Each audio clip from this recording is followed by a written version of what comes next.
मंचस्थ पूज्य बाबा युग मंगलमय साधु समाज, धर्म प्रेमी सज्जन वृंद तथा माताओं एवं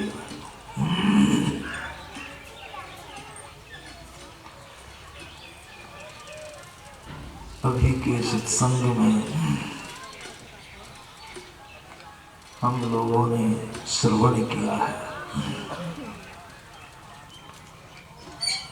ईश्वर स्वरूप और उसकी प्राप्ति के संबंध में। गुरुवास की वाणी में आया है, जो हम लोग भजन गाते हैं, जय जय राम जय जय राम जय जय राम कहो जय जय राम। इसमें गुरु महाराज ने बहुत बढ़िया ढंग से स्पष्ट किया है कि जिस राम की हम जय करते हैं, जिस राम की भक्ति करते हैं, जिस राम का हम दर्शन करना चाहते हैं, वह राम वस्तुतः क्या है, स्वरूपतः क्या है। कल इसके संबंध में आप लोग श्रवण किए थे। वह जो ईश्वर है, परमात्मा है, सर्वव्यापक है। सर्वव्यापक का मतलब क्या हुआ? सृष्टि के कण कण में जो समा करके है, सृष्टि का विस्तार, स्थूल सूक्ष्म कारण महाकारण और कैवल्य, सब में परमात्मा सर्वव्यापक होकर के समाये हुए है। यह स्थूल जगत जिसको हम प्रत्यक्ष देखते हैं। अब गुरुमहाराज कहते हैं कि सर्वव्यापक और सर्वव्यापकता के परे, सर्वव्यापकता के परे का मतलब क्या हुआ? सृष्टि के संपूर्ण मंडलों को भर करके परमात्मा यह नहीं कि सच गए उसमें अटकर के सच गए, सो नहीं। तब प्रकृति के सारे आवरणों को, मंडलों को भर करके परमात्मा अपना मंडल ऊपर रखे हुए। इसको कबीर साहब की वाणी में आप सुनिएगा, बहुत बढ़िया उन्होंने दर्शाया। बाबा कबीर कहते हैं कहते हैं पहले तो संपटि माही समाया सो साहब नहीं हो, तब सकल माड़ में रमी रहिया साहब के ये सोए। अब फिर कहते हैं रहे निराला, रहे निराला माण थे, और इसकी पुष्टि भी कर देते हैं रहे निराला माण से संपूर्ण सृष्टि के प्रसार से निराले स्वतंत्र हैं, पड़े हैं। और यह भी कह दी सकल माणता मानी, संपूर्ण सृष्टि परमात्मा के अंदर है, सब कुछ समेट के परमात्मा अपने अंदर में रखे हैं। उसका मंडल कितना ऊपर है उसका वर्णन नहीं है। इसीलिए संतों ने कहा वह परमात्मा अनंत है। परमात्मा अनंत, अनंत का मतलब क्या होता है? जिसकी कहीं सीमा, जिसका कहीं अंत ही नहीं हो, अंत ही नहीं है, इसलिए उसके लिए अनंत शब्द। आज जो अनंत होगा वो एक होगा कि दो होगा कि तीन होगा कि चार होगा, कितना होगा? एक ही होगा। अगर दो हो गया तो ससीम हो गया, अनंत। इसीलिए कबीर साहब की वाणी माया रहे निराला माल थे सकल मालता माही, कबीर सेवे दास को दूजा कोई नाही। इसी को गुरुभाष की वाणी में आप सुनिए। गुरुभाष क्या कहते हैं? सब में व्यापक, कितना स्पष्ट है, सब में व्यापक असब ते न्यारा। सब घट एक ही राम हो रहा, हिंदू घट हो, मुसलमान घट हो, ब्राह्मण घट हो, शूद्र घट हो, पशु शरीर हो, पक्षी शरीर हो, कीट पतंग, सब में एक ही किसी के राम। इस राम के स्वरूप को अगर बुद्धि ज्ञान में को हटा ले, संभाल ले अपने अंदर में, यह राम, ऐसा राम सबको मान्य हो जाएगा, सबको प्रिय होगा। इस राम को जिसका नहीं कोई नाम है, नहीं रूप है, नहीं कोई जाति है, ऐसा राम, एक ही राम संपूर्ण सृष्टि के निर्माण का निर्माण करने वाला राम, यह राम सबको पसंद आएगा। हिंदू को भी पसंद और मुसलमान को भी, कोई नापसंद करेगा इसको नहीं, ऐसा राम है। फिर संत लोग कहते हैं जब राम सब व्यापक है, सब जगह है, हर जगह है, तो हमको दिखाई क्यों नहीं पड़ते हैं?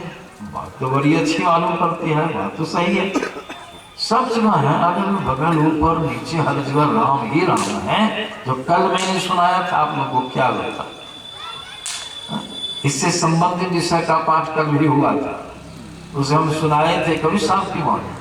बाबा केवल कहते हैं हरि मही तनु है, हरि मही शरीर हम कहाँ बेचे? परमात्मा में बेचे। स्थूल सूक्ष्म कारण महाकारण सब शरीर हरि मही तनु है, और तनु मही हरि। सर्व निरंतर सोई रे, सर्व निरंतर, निरंतर मान नीह जोड़ अंतर, नीह मन नहीं अंतर में फासला। इतनी सघनता से परमात्मा है कि कोई कहे बीच बीच में कहीं गैप भी है, कहीं छुटे हुए भी हैं, तीर मात्र भी कहते ना, इतनी कसरत। सर्व निरंतर सो, एक एक शब्द संत पढ़े के कवि साहब थे, लेकिन देखिए कि शब्द कैसा उन्होंने प्रयोग किया है। इसीलिए कहा गया संत लोग परम वैज्ञानिक होते हैं, उनके सिद्धांत को, उनके नियम को कोई काटने वाला नहीं है। सर्व निरंतर सोई रे, कह कबीर राम नाम ना छोड़ो, और जो कुछ हो सो यह परमात्मा। अब उसको हम देखते क्यों नहीं है? ये बड़ा सुंदर प्रश्न है। तो संतों ने इसका जवाब बड़ा सुंदर दिया है, क्यों नहीं देखते? और यदि गुरुभाष की वाणी को लीजिए, रोज हम लोग पाठ करते हैं, ख्याल करेंगे तो रोज ज्ञान गुरु महाराज हम लोग को स्मरण करने के लिए दे दी है। यह ज्ञान कभी भूलने वाला, भुलाने वाला। क्या कहते हैं? घटतम प्रकाश और शब्द पट त्रय, जीव पढ़े छाड़े, ये तीन पर्दे आप पर लगे, चार आवरण लगे, स्थूल सूक्ष्म कारण, कैसे देखिएगा? अब बाबा कबीर भी कहते घूंघट के पट खोल दे तो को पर्दा खोल, घूंघट पट, घूंघट के पट खोल दे तो को पर्दे लग गए। इसी को बड़ा सुंदर कहा गया है नियरे, तो है तो बड़ा निकट, उतना निकट कोई नहीं है, लेकिन सूझत नहीं, दिखाई नहीं देते। कारण राजकुमार उन्होंने भी कहा है ये सूझत नहीं लियानत ऐसो हिंद तुलसी या संसार को भयो मोतिया। उदाहरण कितना सुंदर थे, मोतियाबिंद की बीमारी हो जाए, हमारे एक सज्जन को मोतियाबिंद की बीमारी, कोई चीज नहीं झलकी, सारी चीजें निकट में कुछ नहीं झलके।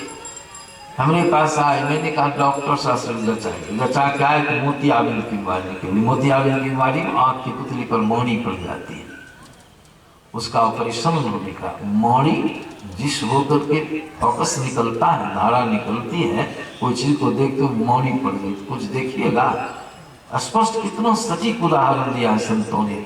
ऑपरेशन कराने के बाद माड़ी को, आवरण को डॉक्टर साहब ऑपरेशन करके हटा दिए, पुतली फ्री हो गई, स्वतंत्र हो गई, सारी चीजें उसको दिखने लगी। यहाँ किसको कैसी बीमारी है? कहा जीव आप जो हैं, जो परमात्मा का दर्शन करने में समर्थ हैं, आपके ऊपर यही मोड़ी पड़ गई, परत पड़ गई। ये परत क्या है? अंधकार प्रकाश और शब्द, जिसको गुरु महाराज ने स्पष्ट शब्द कहा, घटतम प्रकाश और शब्द पट पड़े जीव पड़े छाने। कैसे देखिएगा, अब देखना चाहते हैं क्या करना होगा आपको? गुरु महाराज क्या कहते? करो। इसको हटाने के लिए क्या करना होगा? करो दृष्टि और ध्वनि योग साधन। ये हटाना दृष्टि योग क्रिया के माध्यम से और शब्द साधना के माध्यम से इन पर्दों से अपने आप को आप ऊपर उठा सकते हैं या पर्दों को हटा सकते हैं। देखिए, आज जब पर्दा हट जाएगा तब क्या होगा? क्या लिखते? इनके हटे, इनके मन तीनों पर्दे इनके हटे, माया हटेगी। माया हटने का मतलब स्थूल सूक्ष्म कारण फिर हो जाएगी, सब इंद्रियों के जाल से आप छूट जाएगी। इनके हटे माया हटेगी, अब प्रभु से होगी।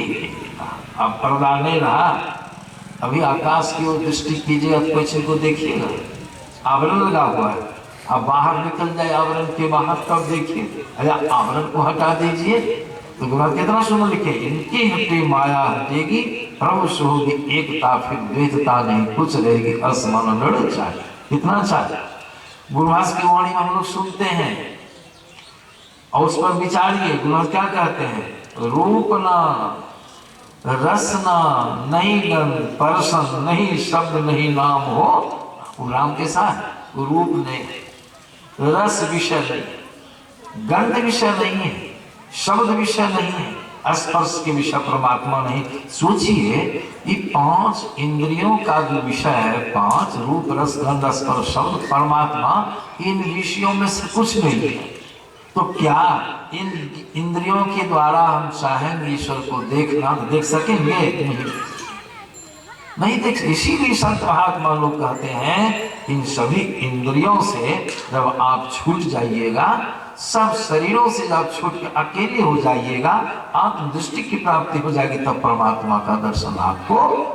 आत्मा का विषय परमात्मा, परमात्मा का तो ज्ञान जब भी होगा तो आपको होगा, आप चेतन आत्मा को, लेकिन आप तो विवश है, आपके ऊपर तो आवरण लगे हैं, सब इंद्रियों के जाल में आप फंसे हैं। गुरुवास की वाणी में हम लोग पढ़ते हैं, जिस तरह से कोई लाल रंग का चश्मा लगा ले, आप कोई चीज को देखे तो चीज कैसी झलकेगी? लाल झलकेगी। उसी प्रकार हम लोगों के ऊपर माइक चश्मे लगे हैं, इंद्रिय रूपी चश्मे लगे हैं। इंद्रिय से जो ज्ञान होगा माया का ज्ञान होगा, अब परमात्मा के माया की पड़े। इसीलिए संत लोग कहते चश्मा को उतारिए, सब इंद्रियों से छूट कर अकेले हो जाए। अकेले होने के लिए क्या करना होगा? यही भक्ति पहला काम है, जब दूसरा काम है मानस ध्यान, तीसरा काम दृष्टि योग, चौथा काम नागान से। इन क्रियाओं के करने से क्या होगा? सिमटा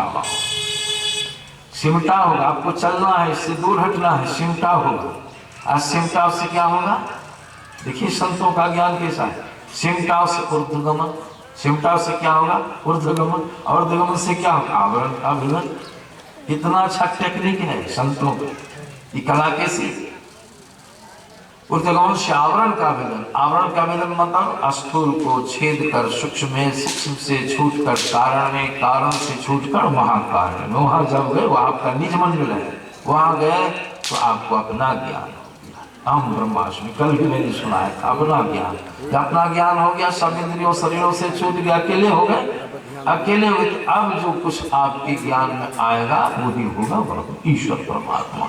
ऐसे नहीं दूध में घी है, अभी सुने दूध का भी उदाहरण दिया गया था, वो बाबा बोले थे दूध में घी है, आपका मन है पूड़ियां खाने का, आपके पास बहुत दूध है और चाहते हम पूड़ियां खाएं, तो कहिए दूध में अगर चाहे कोई पूरी छानने के लिए छान सकेगा?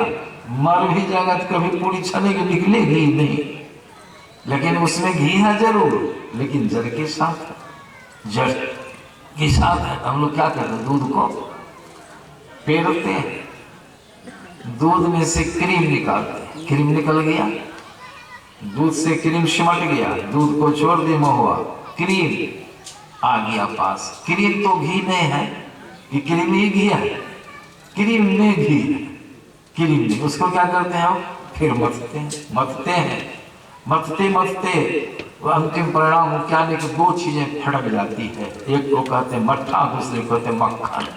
हमको मालूम है मक्खन में घी है, मट्ठा को छोड़िए, मक्खन घी नहीं लेकिन मक्खन में घी। अब मक्खन ले ली, सिमट रहा है घी, समेट रहे घी को, अब मक्खन को क्या करते हैं फिर क्रिया बदलती है, उसको गर्मी देते हैं, गर्मी क्या है उसको पानी का अंश मालूम है, सिस्टम है, उसको उठते हैं चूल्हा पर देख के बर्तन में नीचे से अग्नि प्रज्वलित करते हैं, पानी का अंश वाष्प बन करके उड़ जाता है, वाष्प बन करके उड़ जाता है, पानी उड़ गया, लोहिया में कढ़ाई में छड़ छड़ घी अब झलकने लगा, घी है। अब देखिए घी झलकता, घी में और कुछ है, और कुछ है, एक चीज और है, उसको कहते हैं दाढ़ी। दाढ़ी में बचपन आप खूब खाते थे, दाढ़ी बहुत स्वादिष्ट लगती थी। अब दाढ़ी है, उसको छकना लेके घी डालते जाइए, घी छकता जाएगा, दाढ़ी को निचोड़ के गाड़ के अलग कर दिए और घी को निकाल, अब घी में पूड़ियां छाने गया। उसी प्रकार कितने चीज जड़ के कितने आवरण निकल गए, महुआ एक, मट्ठा निकल गया दो, पानी वाष्प निकल गया तीन, दाढ़ी निकाल गए चार, और पांचवी चीज हमको। उसी प्रकार संत महात्मा लोग कहते हैं अगर ईश्वर दर्शन चाहते हैं तो ऐसे नहीं होगा। लोग भटकते हैं, स्वरूप ज्ञान नहीं रहने के कारण, उसकी विधि नहीं जानने लोग भटक रहे हैं। बड़े बड़े पद पर रहने वाले लोग देखिए, पढ़िए पेपर को, भटकते हैं। तो गुरु महाराज की इतनी कृपा है हम लोगों के ऊपर, यह ज्ञान गुरु महाराज ने हम लोग को दिया।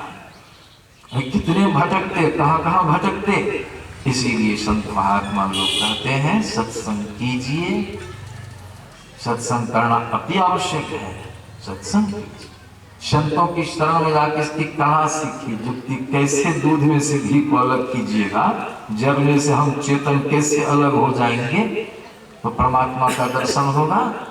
गुरु महाराज को तो इतना ज्ञान था, इतना संस्कार लेके गुरु महाराज आए थे। उनकी पंक्ति है, सुना के अपनी वाणी विराम दे दूंगा, बड़ा सुंदर। कहते हैं प्रभु तो ही कैसे देखन पाओ, कैसे देखन पाओ, क्या देखने में क्या दिक्कत है, क्या कठिनाई है, तुम्हारा क्या कहते हैं, तन इंद्रिय संग माया देखो, तन और इंद्रिय के संग्रह की क्या देखते माया, और तुम जो हो प्रभु माया अतीत धर हो तुम हो, और तुम माया से पड़े हो, यही कारण कैसे देखे। फिर कहते हैं मेधा मन इंद्रिय गहन माया, जितनी इंद्रियां हैं माया को पकड़ती है, और इनमें रही, इसमें रहा कि माया लिपटा हूं, माया में त्यावरण में लिपटा हुआ, यही कारण है। कहो तुमको कैसे देखूंगा, है ना समस्या। इतना ज्ञान महाराज को, ठोस ज्ञान हम लोग को दिए। फिर कहते हैं इंद्रिय मन और बुद्धि पड़े प्रभु, तुम जो हो इंद्रिय मन जितनी इंद्रियां सबसे ऊपर हो, वहां तक इंद्रियों की पहुंच ही कैसे देखो, ऐसा है।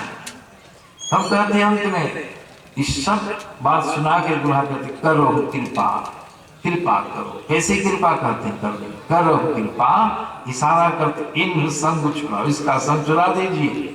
करो कृपा इंद्र संग छुड़ाओ, और जड़ प्रकृति करी पा रही, जड़ आवरण को मैं पा रही, मैं निज मंडल में चला गया। मेरी अस्करणा करी स्वामी देहु दरस सुख पाई, महर्षि में परमसी मह कहते, हे स्वामी ऐसी कृपा करो, मैं असकरुणा करी स्वामी जल प्रकृति करी पार ही जाओ। कैसी मांग है, इतना ठोस मांग है, जल प्रकृति को मैं पार कर जाऊं। और जहां पार करूंगा जलावरण को मैं शरीर के अंदर अंदर ही चल रहा हूं, शरीर बैठा रहेगा, आप चलेंगे, शरीर का आवरण छूटते जाएंगे। प्रकृति पार प्रभु, प्रकृति के पड़े चलो वहां परमात्मा विराजमान। त्रिकुटी परे शब्द सरिता पार में प्रत्यक्ष विराजे राम हो, वहां चले गए, आपको राम का दर्शन, ईश्वर का दर्शन हो गया, शुभ हो गया, कल्याण इन्हीं शब्दों के साथ। कि हमको तो समय दिए भी नहीं पूज्य बाबा से। अब इस विषय को हम लोग सुनेंगे। श्री सद्गुरु गौरी प्रेम से श्री